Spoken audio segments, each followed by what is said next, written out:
has come. We're gonna unbox all these parts. This is your brand new... A new car! Excited. I have here a collection of multiple boxes, multiple new parts. And so today we're gonna work on unboxing all this stuff. I'm gonna talk about what all these parts are. We're gonna get some stuff installed. So let's get right into it. Time for the unboxing. Welcome to episode 3 of the E36 restoration and build. If you haven't watched the first 2 videos, please go in and watch those videos, get caught up, see what's going on, see the progress on the car. So let's get into it. So first box, you know when it was Christmas time and you were a kid and you wanted to always unbox the biggest thing first? That's me. Part number 1, we have one windshield wiper cowl, brand new. These are really thin even from the factory, so I can see why they fade so quickly. Part number 2, we have one M3 rear bumper. Brand new rear diffuser to go underneath the M3 bumper. M3 front bumper. Ooh, it's getting exciting. Got a brand new front lip here. Box number 2. New fender. New fender number 2. It's been so long since this stuff has been sitting at the shop that I actually forgot what some of this stuff is. Picked up a new nose panel for the front where the kidneys go. They're pretty affordable, so might as well. I think I know what this one is. Not sure what I'm gonna do, if I'm gonna run this or not. I know there's some controversy about the quality and fitment on these, but we'll see. So I picked up an LTW knockoff replica wing, the one that everybody runs. But I've heard of the issues of these things flexing and curving after they've been sitting for a while. But I heard where people drill holes in them and then fill them with some kind of caulk or something. What? Bro, what are you talking about, man? But we'll see. I don't know if I'm gonna run this yet. I know the better quality replicas are typically quite a bit more expensive, but we'll see. We'll see how it fits and then kind of go from there. And these are side skirts, the M3 late model side skirts. These are all new parts that'll be going on the E36 to transform it into the M3 clone that it's gonna be. So we're gonna be disassembling all the body panels today off the E36, mocking up these new parts, and then going from there. So I'm gonna link below where I got all these parts. I'm gonna link the pricing, where you can get them, and yeah, everything was moderately affordable, but I mean, hands down, this is the best way to transform your E36 and give it a facelift, make it look good. Here we go. So my game plan is gonna be starting from the front and working back. So I'm gonna start with stripping off the fenders, the front bumper, and all those parts, and then I'll slowly work my way back. Start in the front, do the side skirts, and then we'll add the rear ring at the end.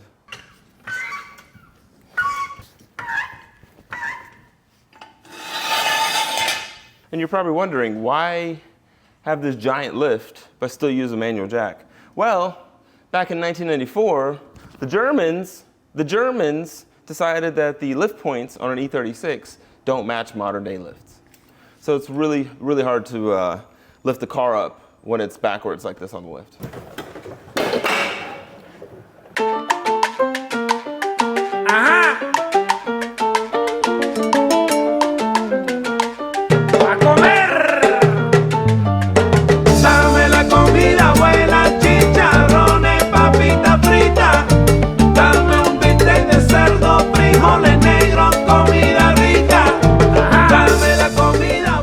So I've got the front bumper off. It was just held on by a few bolts. So the next thing is, let's get the fenders off, and then we'll start fitting up some new pieces.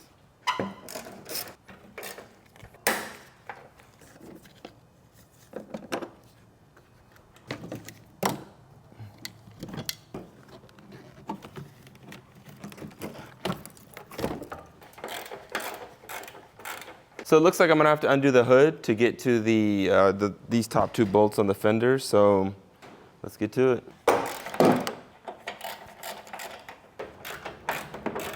So I've got all the top bolts off on both fenders. Looks like there's some on the side by where the door is at. So I'll get those two 10mm off and go from there.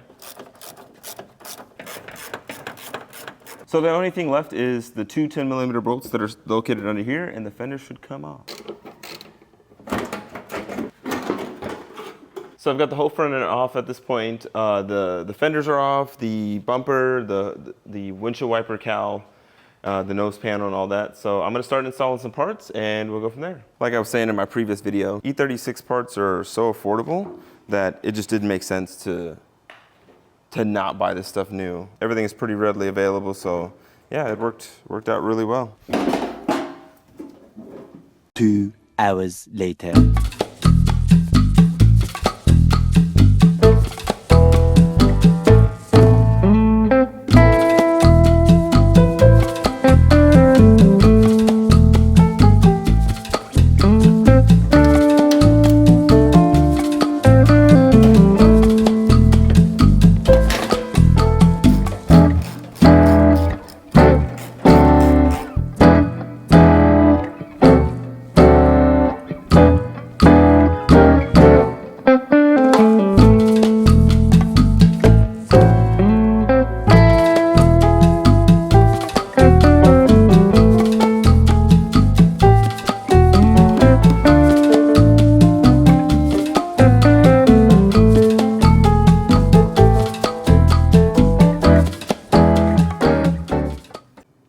So I've got the bumper on, but it looks like the 325 crash bar is not going to work on the M3 bumper. So I think I'm going to have to modify the crash beam to fit the bumper. But we'll see. I'm going to play with it a little bit and see if I can get it working. So I think I'm going to wrap it up here today. I got the fenders on, got the front nose panel on, and readjusted some things here and there. But unfortunately, as you can see, there's no front bumper on the car still. It looks like the issue might be with the 325 bumper brace. Doesn't quite fit with the M3 bumper. So I'm gonna have to troubleshoot that, figure out and do some research and figure out what I'm gonna have to do there and see if I can get that sorted out. But for now, I'm wrapped up for the day. I'm gonna pick it up tomorrow and then go from there. And we're back. Day 2 of the Project E36. The last video, as you saw, I ended with some confusion and some struggle on the front bumper, but turns out it was just user error. So I'm gonna show you guys the front bumper. I was able to get the front crash beam fitted up a little bit better, and that allowed me to fit up the bumper because it fit just a little bit different than stock, but it's on there. It fits really good, actually. Good quality.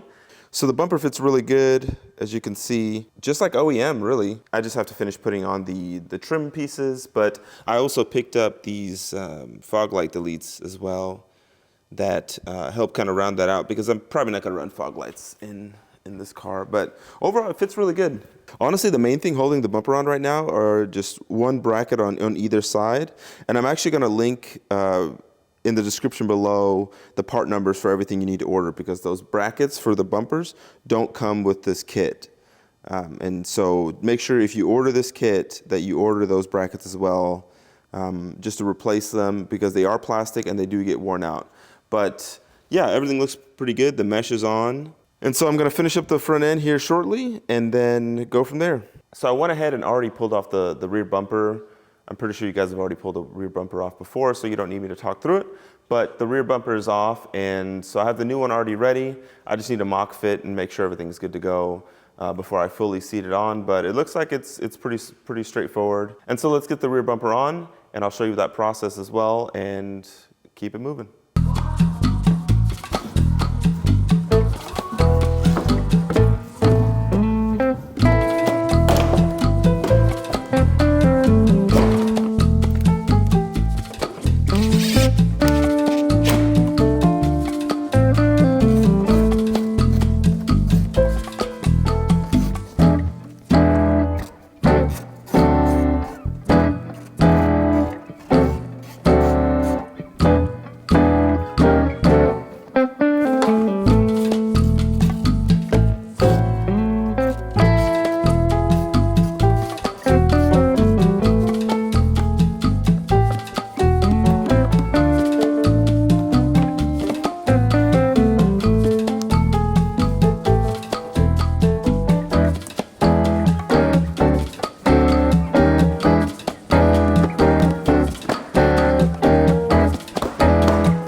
Okay, so I have the side skirt here, and I'm going to clip on the fasteners that it uses. So it uses these clips I'll have to drill holes into the side of the chassis for the grommets to sit in. The clips will engage inside the holes there, and that should keep it pretty secured. So in order to get these clips aligned to know where to drill, I'm gonna dab a little bit of wheel bearing grease on each one of them that's on the side skirt, and then lay it on there. So that'll let me know exactly where I need to drill the holes without having to overcomplicate the process.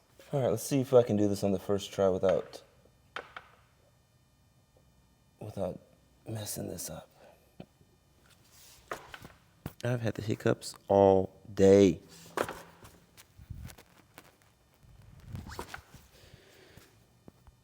Does anyone know what you're supposed to do for hiccups that last more than 4 hours?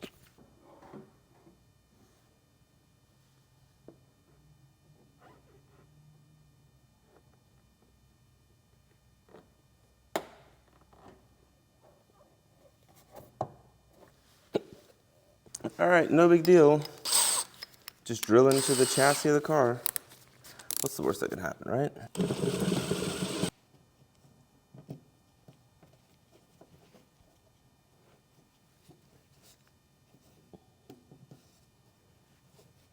All right, so here you can see the grommet is in there. So I am using a 3/8 drill bit for the grommet hole, and so let's do the rest.